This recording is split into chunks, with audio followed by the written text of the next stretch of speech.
திருமணம் என்னும் நிக்கா பாகம் 20.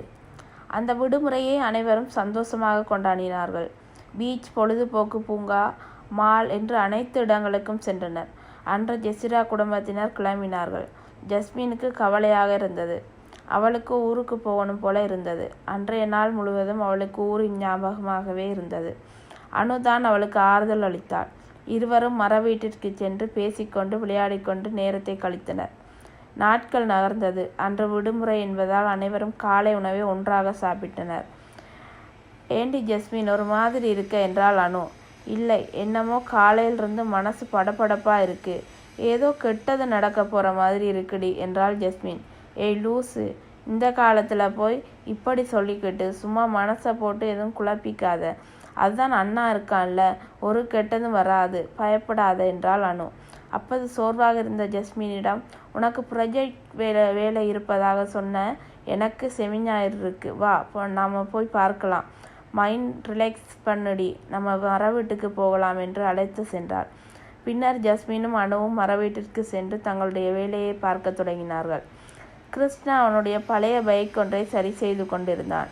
ஜஸ்மினுக்கு அவளுடைய ப்ரொஜெக்டுக்கு பஞ்ச் மெஷின் தேவைப்பட்டது. அது கிருஷ்ணாவிடம் இருப்பதற்காக அனு கூற வாங்கி வர சென்றாள். கிருஷ்ணாவின் அறையை தட்டியவள் அவன் திறக்காததால் மெதுவாக அறையை திறந்தாள். ஆனால் அவன் அங்கு இல்லை. அவன் இல்லாமல் அவன் அறைக்குள் நுழைய அவளுக்கு ஒரு மாதிரி இருந்தது. வெளியே வந்தவள் சிவகாமியிடம் கிருஷ்ணாவை கேட்க, அவன் கார் பைக் செட்டில் இருப்பதாக கூற அங்கு சென்றாள். அங்கு கிருஷ்ணா கைவிரல்கள் அடிபட்டு இரத்தத்துடன் கீழே மயங்கி சரிந்திருந்தார். ஜஸ்மினின் அலறல் சத்தத்தில் வீட்டில் உள்ள அனைவரும் ஓடி வந்தனர். சிவநேசன் வெளியே சென்றிருப்பதால் சிவகுருவும் சிவாவும் அவனை தூக்கி கொண்டு ஹாஸ்பிட்டலுக்கு சேர்த்தனர். மற்றவர்கள் பின்னாலே காரில் சென்றனர். அங்கே கிருஷ்ணாவுக்கு சிகிச்சை செய்தனர். விஷயமறிந்து ஓடி வந்தார் சிவநேசன். குடும்பமே அழுது கொண்டிருந்தது. வெளியே வந்த டாக்டர், சிவநேசன் சார், பயப்படாதீங்க, உங்கள் பையனுக்கு ஒன்றும் இல்லை, அவருடைய விரல் மிகவும் காயப்பட்டிருக்கு, நிறைய பிளட் லாஸ்ட், எக்ஸ்ரே பண்ணதில் 2 விரலில் பென்ஸ் உடைஞ்சி இருக்குது, 1 மந்த் அவருக்கு கையை கண்டிப்பாக ரெஸ்ட்டில் வச்சுக்கணும், அப்புறம் பிசியோதெரப்பி மூலம் சரி பண்ணிடலாம், நல்ல ஹெல்த்தியான சாப்பாடு கொடுங்க, இன்னும் 1 ஹவரில் கண்ணு முழிச்சிருவார், டோன்ட் வரி என்று டாக்டர் சொல்லிவிட்டு சென்றார். சற்று நேரத்தில் கண் விழித்தான் கிருஷ்ணா. அனைவரும் அவனை சூழ்ந்து கொண்டனர். மருந்தின் வீரியத்தில் அவனுக்கு வலி இப்போது நன்றாக குறைந்திருந்தது. லேசாக நிமிர்ந்து அமர்ந்திருந்தான். அனு அவனுடைய தோளில் சாய்ந்து கொண்டு அழுதாள். ஜஸ்மின் அழுது அழுது அவளது முகமே வீங்கி இருந்தது. அப்பா, சித்தப்பா, என்ன நீங்கள் குழந்தை மாதிரி அழுதுட்ருக்கீங்க, மற்றவங்களுக்கு நீங்கள் தான் தைரியம் சொல்லணும், இப்போ ஏன் எல்லோரும் அழுறீங்க, நான் நல்லா இருக்கேன், எனக்கு ஒன்றும் இல்லை, நீ இவ்வளவு ஈஸியாக சொல்கிற, அடிபட்டு நீ மயக்கமாக இருந்ததை பார்த்த எங்களுக்கு உயிரே போயிட்டு என்று அழுதார் சிவகாமி. அம்மா அழாதீங்க, இப்போ வலி கூட இல்லை, லேசாக டயர்டாக இருக்குது, மற்றபடி ஐ ஆம் ஓகே என்றான்.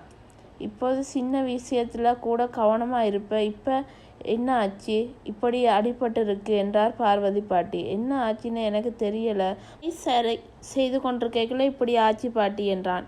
அப்போ அவனது பார்வை ஜஸ்மினிடம் சென்று வந்தது. மதியம் சாப்பாட்டு நேரம் என்பதால் அனைவரும் ஹாஸ்பிட்டல் கேண்டீனில் சாப்பிட்டனர்.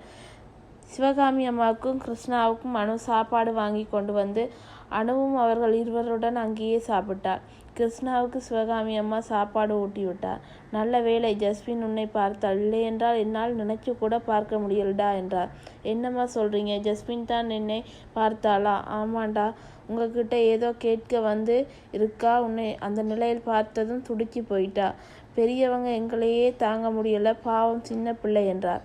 ஆனால் அம்மா, அவள் காலையிலேருந்து மனசே சரியில்லை, ஏதோ கெட்டது நடக்க போகிற மாதிரி இருக்குன்னு சொல்லிட்டு இருந்தா, நான் கூட அவளை கிண்டல் பண்ணினேன், ஆனால் இப்போ பாரன் அண்ணாவுக்கு இப்படி ஆயிடுச்சு, பாத்தியாடா அவளுக்கு உன்மேலே எவ்வளோ பாசம்னு.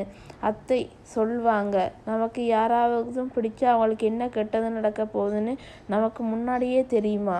ஜமால் அண்ணாவும் பாசத்தை அப்படியே வாங்கிட்டு வந்திருக்கா. சரி அனுக்குட்டி, நீ அண்ணா கூட இருடா, நான் இதோ வந்துடுறேன் என்று சிவகாமி வெளியில் சென்றார். அழகான புன்னகையுடன் அமர்ந்திருந்தான் கிருஷ்ணா. ஜமால் அண்ணன் பாசத்தை அப்படியே வாங்கிட்டு வந்திருக்கா. அம்மாவின் வார்த்தை அவன் காதுக்குள் இனிமையாய் ஒலித்தது. என்ன அண்ணா, கனவுல மிதக்கிற போல, நடக்கட்டும் நடக்கட்டும், பெரியம்மாவை ஈஸியாக ஒத்துக்க வச்சிடலாம் போலேயே. சற்று குழம்பியவன், எதுக்கு அனு என்றான். எதுக்கு, எல்லாம் உனக்கும் ஜஸ்மினுக்கும் கல்யாணத்துக்குத்தான் என்று கண்ணடித்தாள். ஏய் வாளு, சின்ன பிள்ளை மாதிரி பேசுகிற, அடி வாங்க போற பாரு என்று மிரட்டுவது போல் நடித்தான். அட போ அண்ணா, நீ பொண்ணுங்க கிட்ட பேசாம மாட்ட. அதிசயமாக ஜஸ்மினை பார்க்குறப்ப அப்படியே உன்னை சேர்த்து வச்சுட்டா என் ரூட் கிளியர் ஆகும்ல, அதுக்குத்தான் என்று சிரித்தார். அனு ஓடி போயிடு, இல்லைன்னா கண்டிப்பாக அடி வாங்குவ என்றான். பெரியம்மா சொல்லியிருக்காங்க, அதனால் நான் எங்கேயும் போக மாட்டேன் என்று பழிப்பு காட்டினாள். சரியாக பார்வதியும் ஜஸ்மினும் உள் நுழைந்தனர். கிருஷ்ணா, இப்போ எப்படி இருக்குப்பா? இப்போ பரவாயில்லையா பாட்டி? இல்லை பாட்டி. சாப்பிட்டியாப்பா? சாப்பிட்டேன். நீங்கள் சாப்பிட்டீங்களா? அவன் பார்வை ஜஸ்மினிடம் சென்றது. ஜஸ்மினால் ஏனோ அவனை இந்த மாதிரி பார்க்க முடியவில்லை. அவன் கைகளை பார்க்கும்போது எல்லாம் அவள் உயிர் துடித்தது, கண் கலங்கியது. கிருஷ்ணாவுக்கு அவளை கட்டி அணைத்து ஆறுதல் சொல்ல கைகள் துடித்தது. அவளின் நிலையை உணர்ந்து அனு ஜஸ்மினின் கைகளை பற்றி வெளியே அழைத்து சென்றாள். பார்வதி பாட்டி கிருஷ்ணாவின் தலையை கோதி சிவபுராணம் படித்தார். மனம் முழுவதும் ஜஸ்மினின் நினைவுகள். மருந்துகளில் துணையால் உறங்கினான். ஏனோ ஜஸ்மினால் அழுகையை நிறுத்த முடியவில்லை. அனுதான் சமாதானப்படுத்தினாள். மாலை டாக்டர் இருக்க சொன்னதை கேட்காமல் அன்று இரவே வீட்டுக்கு வந்துவிட்டான் கிருஷ்ணா. அவனுக்கு துணையாக அவன் அறையிலே சிவா தங்கியிருந்தான். அவனுக்கு தெரியாமல் அவன் அறை ஜன்னல் வழியாக ஜஸ்மின் அவனை பார்த்து கொண்டு துவா செய்து கொண்டு இருந்தாள். அவளை கண்ட கிருஷ்ணா சட்டென்று திரும்பி அவளை பார்த்து கண்ணடித்தான். விக்கி நின்றவளை பார்த்து புன்முறுவல் பூத்தான். கண்களை சூடேற்ற வெட்கம் தயங்காமல் அவள் அறைக்கு ஓடினார்.